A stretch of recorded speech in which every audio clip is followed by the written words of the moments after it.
This is one of the great secrets of becoming a successful 6 or 7 figure professional speaker that is almost never talked about at meetings at National Speakers Association or any other organization that I've ever seen in the 25 years I've been in this business. And it's this.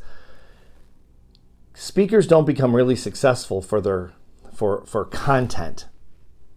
Things like, set goals, have a vision, exercise, eat better, whatever it is, all these personal development things that we all espouse that are great and true, and everyone knows them. People don't become famous for those things now. They did maybe 150 years ago because it was kind of a new thing, right? They weren't new concepts, but they were new to the public.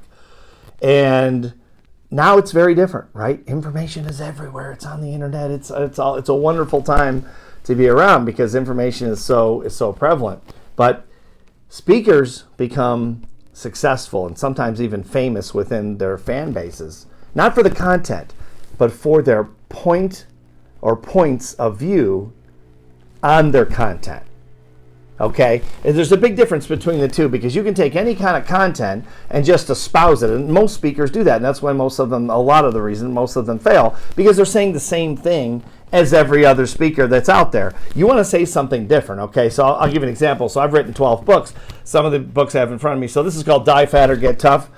This book, there's a graveyard on the back. I got on Good Morning America. I freaked out the crew there when I first wrote this book and got on the Today Show with this book. Good Morning America. It's about every other show out there. But the point is, my Die Fat or Get Tough philosophy was not. This is not a normal diet book. Okay, this is the second book I wrote on diet, Fat Loser: Mental Toughness Training for Dieters. And matter of fact, I had a pizza for breakfast today. I had some leftover pizza. It was so good. But I think I need to read my book again here. But point of it is that it's all about point of view. So in these two books, basically, what I'm espousing is my personal point of view when it comes to the obesity epidemic and weight loss. Okay, basically what I said on the Today Show, Good Morning America, CNN, Fox, you name it. I went around the world for these two books for 2 years and talked about them. And they got tons of press. People were mad at me. I got 3 death threats after this book on the first interview of the Today Show with Kathy Lee Gifford. 3 people, threatened to kill me over email at the Today Show, and it was crazy. But my point of view is that if you're fat, it's your fault. Okay. Now some body types are tougher to get thin on. To get thin is tough for some people just with their body type. But if you're really grossly, morbidly obese, let's say, it's you've eaten your way there most likely. Okay, there are exceptions, but for the most part, we've eaten our way there. Again, nobody forced the pizza down my throat this morning. It was leftover pizza, and it was fantastic. But that certainly doesn't help me lose weight or be healthy or anything like that. But my point is, if you're fat, it's your fault. And if I eat the pizza, it's my fault. We have to take responsibility for our decisions. And if we get really healthy and we're looking good and feeling good, well, that's to our credit. So we have to be responsible for our lives. This is what I wrote basically in these 2 books, and they went all over the world, but people were really mad. People burned these books. They hated them so much. But that's my point of view. And on the back of this book, I had held this up on 100 television shows at least. It says, stop being stupid. Because when I'm on a diet and I eat the pizza or I eat the bad food that's for me, I'm being stupid because I have a goal, right? Now, if I did just like this morning, okay, I know I shouldn't have eaten the pizza this morning. I'm on keto. I can't eat pizza, okay? But I wanted to. I admit it.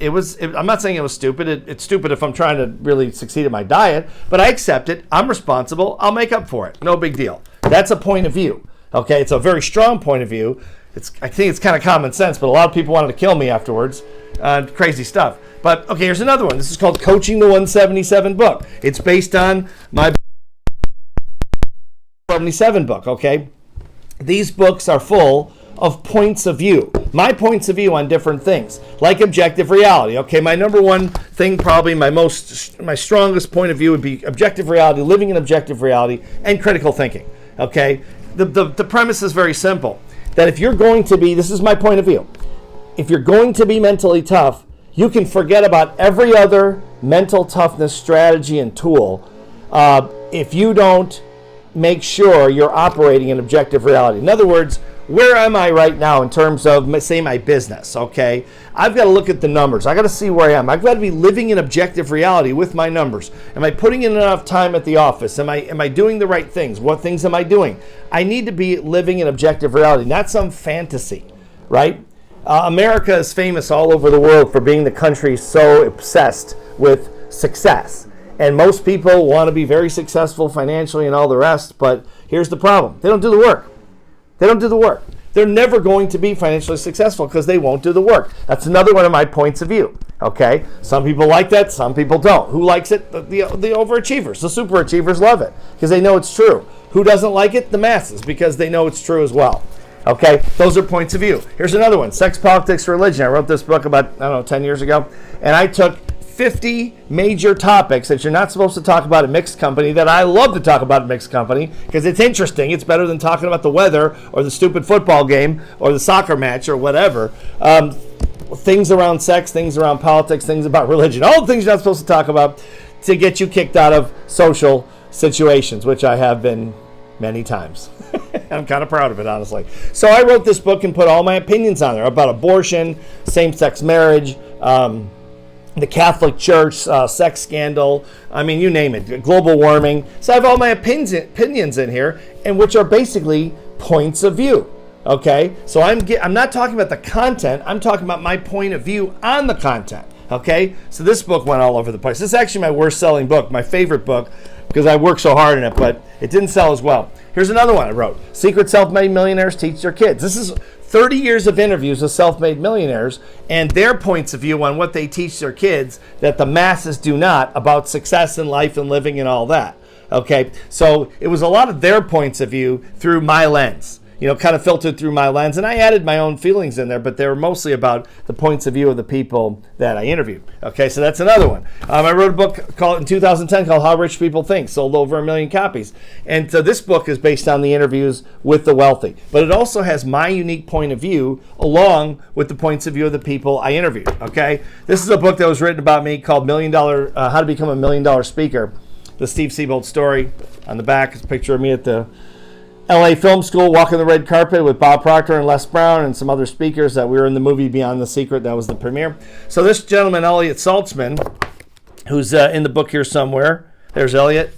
He wrote this book about me. He followed me around for a year and wanted to see what it was like to be a professional speaker. And I gave it to him straight. He caught me when my good days, my crabby days, my tired days traveling, and he just kept asking me questions about what it really takes to make it in this business. And what did I give him? My point or points of view as a professional speaker and how to make it, okay? Not just the general content, but my point of view on the content. Okay, so this is some of my books anyway. I got way too many books. So here's my point to wrap this up. They don't pay you for the content. They pay you for your unique points of view on the content that leads to solutions, to problems they are willing to pay to solve. I hope you got that. It's not just about telling your story. Nobody cares. They want to solve their problems, whether it's an individual in the personal development market, let's say, or the network marketing market, or the real estate market, or the insurance market, and they want to do better, or small business, they want to do better, but they want to solve their problems. How can you help them solve your problems?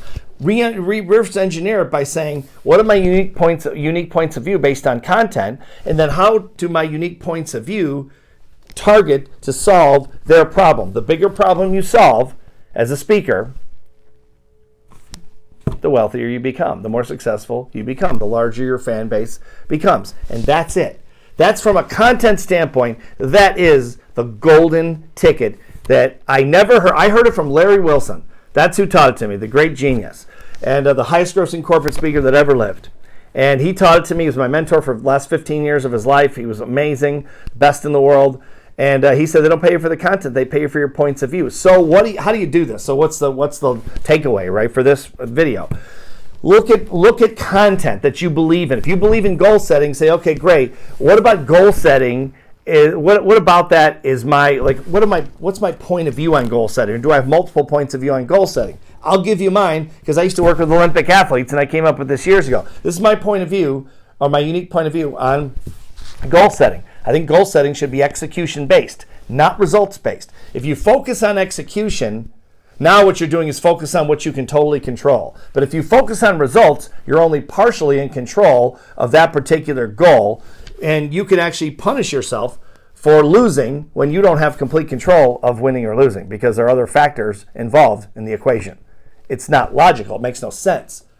That goes against every goal-setting program I've ever heard of in my life, okay? But that's my unique point of view. Some people buy it, some people don't, and that's your fan base that would buy that. That's just an example. So look at all the things you believe in terms of philosophies for speaking, and then say, what about this content? How do I see it differently? What's unique about this in my worldview that could help people or organizations solve their problems? You put a whole portfolio of those unique points of view together and they can solve problems, you got yourself $1 million speaking business.